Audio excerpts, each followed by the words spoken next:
私の修行かなりいい感じなんだよ。珍しく。あれは何度も何度もぶっ飛ばしてやる。ここにいた可能性があるとある組織について調べている。お前の仲間を殺した連中は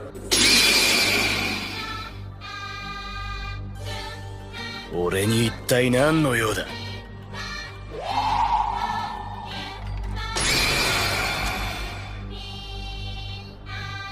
So I hope you guys liked the animation. In today's video we are diving into the story of Daisuke Uchiha again, but this time I have created a brand new fanfiction where Daisuke would be Sarada's twin and gets kidnapped by the Car organization and later becomes a vessel for Jigen's Karma Seal. The story mainly revolves around Daisuke, so Kawaki and Mitsuki won't be a part of this timeline. With that being said, let's begin. 14 years ago, Sakura Uchiha went into labor and to her surprise, she was blessed with twins, a boy and a girl. When the news reached Sasuke, he was really glad and wanted to name their son after his older brother Itachi. But he apparently couldn't do it as Sakura had already mentioned that she named the boy Daisuke and the girl was named Sarada.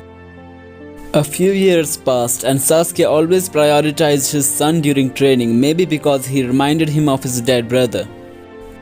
At the age of 8, Daisuke had already mastered the fireball technique and had also learned many other nature transformations simply by reading about them on the internet or in the library. He was the topper of his class and Boruto was literally no match for him.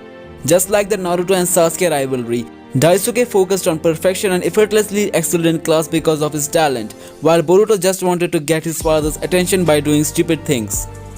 Daisuke was more of an introvert and solved all his problems calmly. He was really attached to his pet dog Kuro, but one day, Kuro met an accident and died, which led to Daisuke awakening his Sharingan. After the formation of the new Team 7, Sarada, who was comparatively less talented than her brother Daisuke, wanted to get her father's attention. Sarada thought if she would become the Hokage, her father would be proud of her. So her dream from the very beginning was to become the Hokage in order to get Sasuke's attention. Boruto on the other hand now not only wanted to get into his father's eyes, but also wanted to surpass his rival and teammate Daisuke at all costs. Daisuke was different than both of them.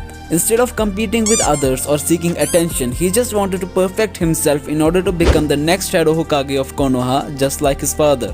However, deep inside, Daisuke always thought that this world is a rotten place and everything has to come to an end. Maybe the death of his pet dog had traumatized him so badly that he was no longer in mood to achieve something. It was like everything was boring to him, but he never shared these feelings with anyone. One day, out of nowhere, Sasuke planned to awaken the Mangekyo Sharingan of both his children. In order to do so, Sasuke used the Tsukuyomi technique and made both Daisuke and Sarada witness the death of their close ones. Sarada immediately unlocked the Mangekyo Sharingan, but Daisuke was unaffected by this. Sasuke then came to both of them and appreciated Daisuke for being able to see through his Genjutsu. But in reality, Daisuke just didn't care who died in front of him. Sasuke then went to Sarada and asked her to not overuse the Mangekyo, otherwise she would get blind. He also told her to keep visiting the Konoha scientists who are currently researching on dojutsus. Half a year passed and the events of Momoshiki arc took place. Boruto now had this weird mark on his palm which left all his peers puzzled. Weeks later, Daisuke started feeling more and more depressed as the flashbacks of his pet's death kept replaying in his mind. He wanted this suffering to end. He wanted to create a world with no sadness and sorrows. But the truth of this world was something different, so Daisuke had to give up on his vision and continue his daily routine. Until one day when he paid a visit to Kuro's grave, where he met a beautiful girl. This feeling which rose in him was different and he never felt something similar for anyone else before. He then asked the girl the reason she was there, to which she replied her pet cat Shiro passed away last month and she has been visiting this place every week since then, just to see the cat's grave. After a brief conversation, Daisuke asked the girl's name and she replied with Sayu Nohara.